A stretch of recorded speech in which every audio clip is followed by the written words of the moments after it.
Hey, Christy here with Little Salty Homesteader. If this is your first time joining me, welcome to my YouTube channel. I am a backyard gardener in Zone 8A in North Texas. If you are joining us again, welcome back. If you're new here, welcome. If you like the video, please make sure to subscribe to the channel, like, comment, hit the little notification bell. That way you won't miss any upcoming episodes. And today I'm going to talk about how my husband and I built my greenhouse. Isn't it so pretty? I'm so happy with this. First I'll show you guys how much space there is on the inside, and don't mind me kicking the brick out of the way. The door latch hasn't come in yet, so we are holding the door closed with the brick for the moment. Okay, so the greenhouse is 6 foot wide and 8 foot deep-ish. It's a few extra inches beyond 8 foot. So I have about 48 square feet ground space, and it goes up pretty high. I want to say it's probably 8.5 feet tall at the peaks there. And the idea for the greenhouse came about because I have 2 hibiscus plants. That's the 2 plants that were in the corners, and I was going to have to overwinter them in the garage, and I was kind of really sad about that because there's no windows in the garage, and I was worried that without sunlight they would still end up dying anyway. So it was suggested to me to just build a structure. And if you watched my last video where I was saying, hey, we're going to build a greenhouse, this is actually a little different than what I had originally planned. So when the plan for the greenhouse began, it was going to be 4x8, so I got a little bit bigger, and it was going to be closer to this fence here. And there's my ugly compost bin. I went ahead and moved it so it's not an eyesore in the middle of the yard. But the greenhouse was going to be closer to the fence. And originally it was going to have just a sloped roof where it was higher on this side and then just kind of pitched down for all of the water runoff. Whenever I was out here trying to get the ground level and figure out the right placing, we determined that the water sprinkler spigot is kind of in an inconvenient place, and that is permanently there, so I can't just pick it up and move it. So after many discussions and a few different ways of laying it out, we decided on this location. It is the exact same distance from the fence as my raised bed here. Now it is wider than my raised bed, so it sticks out up quite a bit further, but as far as the space to the fence, those two are the same. So it kind of creates a nice sight line here that you can kind of see. And my husband was a huge help with this. He did a lot of the things that I didn't know how to do, and I'll kind of point out some of those things. So I started out by kind of leveling out the ground, getting rid of leaves and roots and straggling oak trees from acorns that squirrels had buried and such. I got rid of all that, kind of flattened the ground out, and then my husband started on the base. He started this on a day that I was at work. I was upstairs working, so I wasn't able to quite help him much until the next day. He started it on a Friday. So he put treated 2x6s for the base and screwed those all together, got them nice and squared, and then we built each wall separately and then attached them one by one. The walls are created with 2x4 studs, and they are attached to the 2x6s down there with several screws holding them in place. We attach them to each other with screws. Everything is pretty square, pretty straight, and then it was pointed out to us that we should probably paint them. So yet another trip to Lowe's. one for more 2x4s because originally I had bought the materials for a 4x8 with a sloped roof, and so I didn't buy enough 2x4s. Then we also needed paint, and I decided on the color Waterscape from Sherwin-Williams. It's actually my exact favorite color, kind of like a vintagey mint green. It's my absolute favorite color in the entire world, and it's really funny because my husband took a picture of me in yoga pants that match the building on the legs, so it's pretty hysterical. It looks like my legs just kind of flush right into the door. And also originally we were going to wrap this door in like a 6mm polyplastic covering, sort of like a drop cloth that you would use for painting or what have you. And their clear was definitely not clear. It was definitely white and definitely not see-through, and it definitely looked cheap and like it was not going to last. So after I sat up all night, or tossed and turned all night with anxiety over how to create a structure that would last me a while and look the best and work the best, I went ahead and decided to just cover the whole thing with these polycarbonate panels. Originally, those were only going to be on the roof, so that meant more things from Lowe's. So I got the Tough Tex polycarbonate panels. I got all of them at Lowe's, all of the 2x4 studs at Lowe's. These are roofing screws that have rubber washers to hold these in place. The seams are caulked with clear silicone that is made for doors and windows and siding. The hinges came from pretty much every single thing came from Lowe's. There were a couple of things that came from Home Depot that we did end up getting. On here you can see some screws right here. Maybe this is one of the things that my husband did that I didn't know how to do. These are called pocket screws. So he drilled these holes and then drilled the screws in, and it makes this nice and sturdy. This door is super sturdy. It's not going anywhere. It's not going to end up lopsided or leaning in any way. The pocket screws helped with that. He also used those on the roof. If you can see up there, those are super attached. They're not going anywhere. It's really sturdy. We've been out here shaking this to try to see, you know, how sturdy it's going to hold up in storms and stuff. And so far, we think it's going to do really well. Now, it is not currently anchored, so that is a concern. We built this with the mindset that whenever we buy a place and move, we are going to have to take this down and take it with us. So we couldn't anchor it with concrete or anything like that. So we're trying to figure out a way to anchor it where we'll still be able to kind of unscrew the walls and grab and go, so to speak. I think we're going to end up driving in some rebar along the outside of the walls and then bolting the rebar into those treated 2x6s.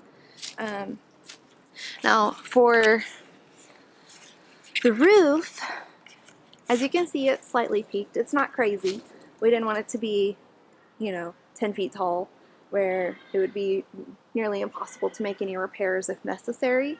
So this is only pitched about 9.5 inches, something like that, and it was my least favorite part of the entire process. I say that because neither of us knew how to build a pitched roof. Neither of us knew how to measure the angles or the height or any of that, so it was a lot of getting up there with boards and drawing with pencils and just like cutting one board and testing it to see if it fit, and then creating a mirror of it once we got what we wanted, and then creating 8 more mirrors of that. But we got it, and it's up and it looks so good. So now that I have it, inside I have put my most used gardening tools, I have a bag that I got from a gardening supply website that has like my trowel and my weed popper that I adore and some other little shovel things and like a little hand rake and my pruning shears and my snips and stuff. Those are all in there so I can just grab them whenever I need them easily and not clutter up the inside of the house. I also have the watering can and a couple of shelves that you might have seen. I put this wheelbarrow in there that doesn't really like prop up against anything very well, and it doesn't go upside down. So in order to keep it from just collecting rainwater and turning into a mosquito haven, I put it in there. It's holding some of my extra grow bags that I'm not growing anything in currently. So I've kind of commandeered it for storage. But I did start a couple of garden experiments in there just to see what would happen. So the first one is I planted a mesclun lettuce mix in like a seed starting tray just to try to get some baby greens so we can just, you know, pick and go, make salads and such. And I also started, this is my bigger experiment. I'm not worried about the salad growing, but I started a couple of pepper seeds. I have like 3 packages of jalapeno seeds, so I was like, I'm gonna try it for the winter and see what happens. So I have early jalapeno here because I can have peppers by January, mid-January with that. Then I have fish pepper, 1 because the leaves are so beautiful and the peppers themselves are so beautiful. I wanted to see if I could have something beautiful besides the hibiscus growing in here in winter. So I just planted those, and then here's my salad mix, and it's super saturated because I just watered.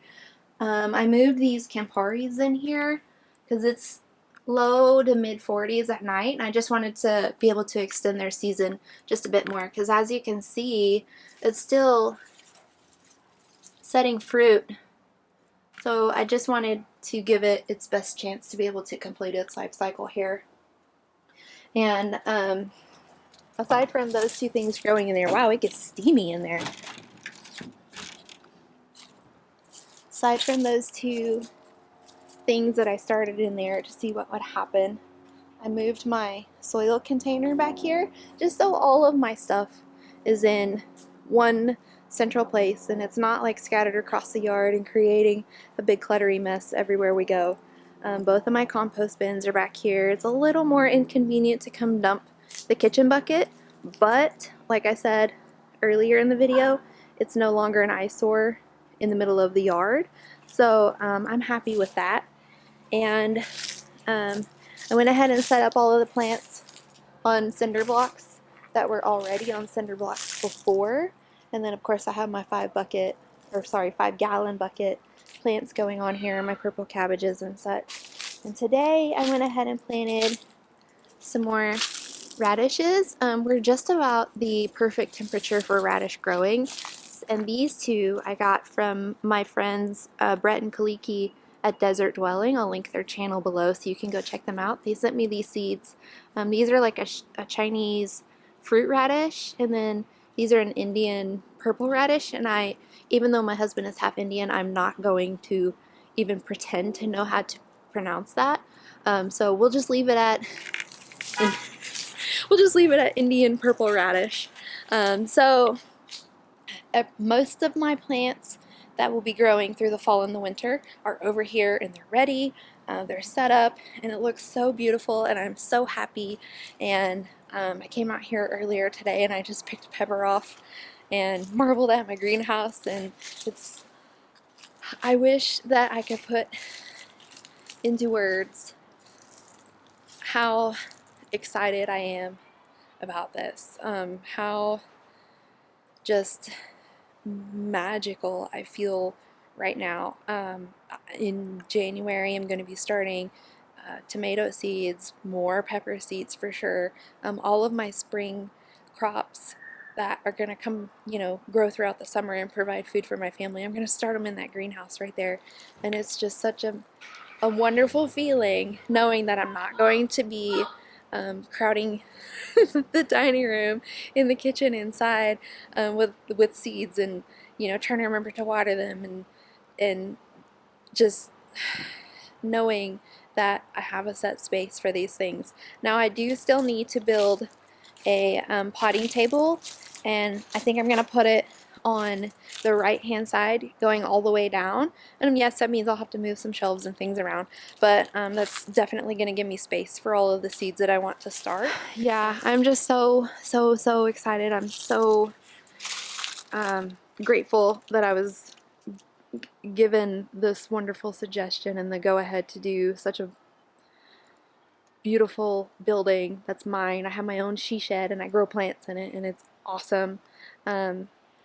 It's just amazing the opportunities that are going to come from this building, right? This 40. Hey, I don't know what happened. The video just randomly cut off. So I was saying that it was amazing the opportunities that are going to come from this 48 square foot building.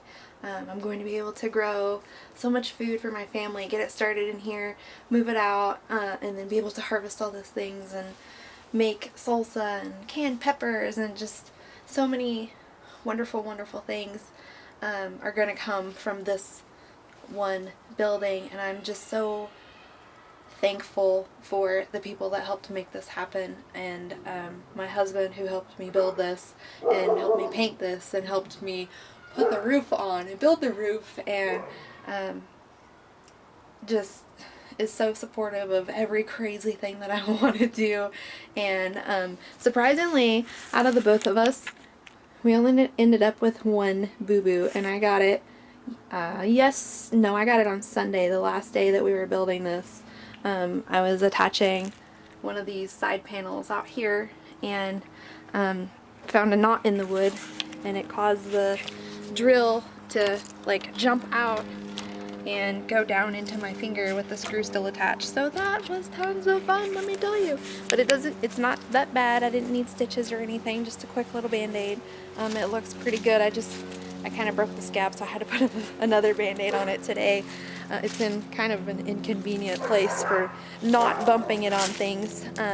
So all we have left is attaching a latch and a door handle, and then it is completely done. As you can see, I am already putting it to use. It's already holding the hibiscus and the Campari tomato. I'm still undecided on if I want to move one of the lemongrass plants in there, and the reason why is because they're so huge, they take up so much room. I read that they'll come back after the winter, so I'm not sure that I want to just give up the real estate if I don't have to.